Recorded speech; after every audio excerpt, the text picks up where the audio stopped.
ngàyនេះធ្វើបបរសខអង្កែបហូបម្ដងជាដំបូងដាក់បបរសចោលសិនទៅដើម្បីឲ្យបបរឆាប់ពុះនិងឆ្អិនទៅមកទៀតតបើកទូទឹកកកដើម្បីយកគ្រឿងផ្សំពិសេសមានខ្ញីនិងជីវ៉ាន់ស៊ុយហើយក៏ត្រឡប់ទៅមើលបបរតើបបរឆ្អិនហើយឬនៅបើបបរឆ្អិនហើយបិទភ្លើងទុកសិនដើម្បីឲ្យបបរឆាប់ត្រជាក់ក្រោយពីបបររួចរាល់អស់ហើយទៅធ្វើកង្កែបវិញម្ដងហើយកង្កែបបានធ្វើរួចរាល់អស់ទៀតក៏ចាប់ផ្ដើមលាងជាមួយនឹងទឹក3-4ទឹកដើម្បីឲ្យស្អាតហើយយកកញ្ច្រែងដែលមានប្រហោងតូចៗល្អិតល្មមយកមកដាក់សម្រស់ឲ្យកង្កែបស្រស់ទឹកល្អ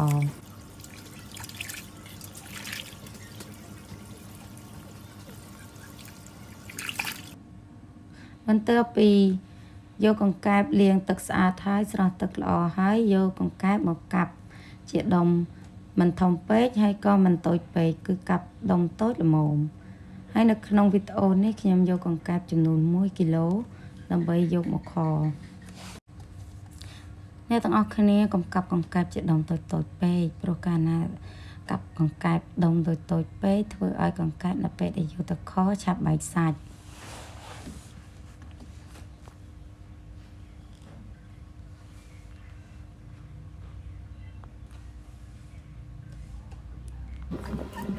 យល់ល្អអ្នកទាំងអស់គ្នាអាចកាត់ដូចនៅក្នុងវីដេអូដែលខ្ញុំបានបង្ហាញក៏បាន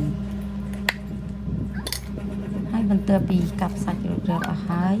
យើងចាប់ផ្ដើមយកកង្កែបទៅប្រឡាក់គ្រឿងទុកប្រហែលជា 4-5 នាទីចាំយើងយកទៅខហើយគ្រឿងមានដូចជាម្សៅស៊ុបរ៉តឌីស្ករត្នោតអំបិលហើយនិងម្រេចតែក្នុងវីដេអូខ្ញុំមិនបានដាក់ម្រេចទេពីព្រោះតែខ្ញុំមានកូនតូចគាត់អត់ចេះពិសាម្រេចហើយយើងប្រឡាក់វាទុករួចហើយខ្ញុំចាប់ផ្ដើមយកខ្ទឹមស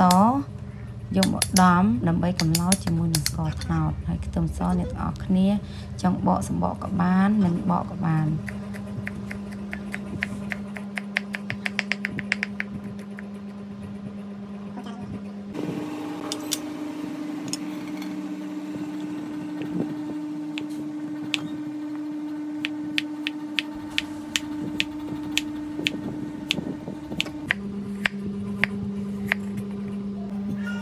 ហើយជីវ៉ាន់ស៊ុយយើងកាត់វាជា2កំណាត់គល់ទុកផ្សេងស្លឹកយើងហាន់ល្អិតៗ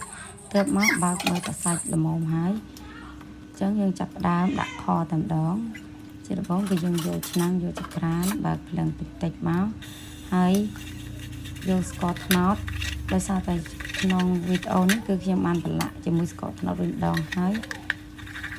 ចឹងហើយយើងអត់ត្រូវដាក់ស្ករច្រើនទេយើងដាក់ល្មមព្រោះខ្លាចផ្អែមពេកហើយយើងកូរស្ករហ្នឹងឲ្យបានឡើងជើងអង្ក្រងបន្ទាប់ពីយើងកូរស្ករបានឡើងជើងអង្ក្រងអស់ហើយចាប់ផ្ដើមដាក់ខ្ទឹមចូលហើយកូរវិតចុះវិតឡើងដើម្បីកុំឲ្យខ្ទឹមជាមួយនឹងស្ករខ្លោចបន្ទាប់មកទៀត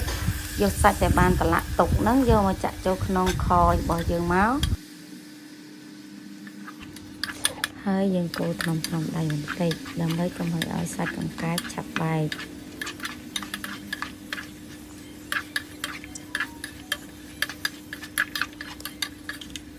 យើងកូរវិតចុះវិតឡើងហើយយើងរំងាស់ទុកចោលប្រហែលជា10នាទីសិនទៅ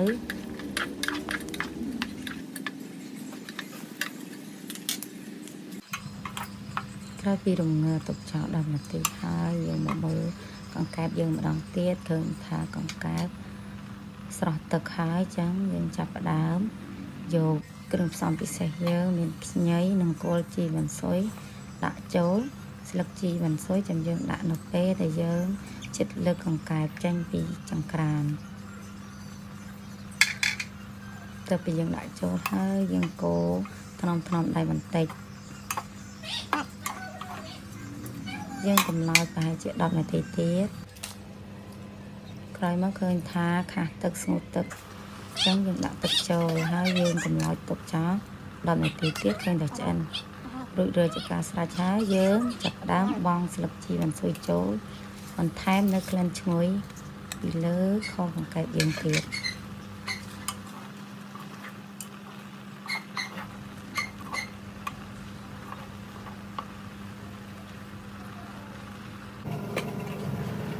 có bằng cái bàn đôi đều là hai chẳng thừa cả vật lớn có dấu chạm nó đúng khơi thả bằng cái cứ nhìn đã cả nạ thả sạch vật ngồi ngắn ngồi cho mùi nâng khăn chi văn xôi hai bàn dọc tờ đặt cho mùi nâng bò sò tiết cứ nhìn đã cả nạ thả chính anh chụp chặt tạm đó nè tầng ở cái này ai xạ bàn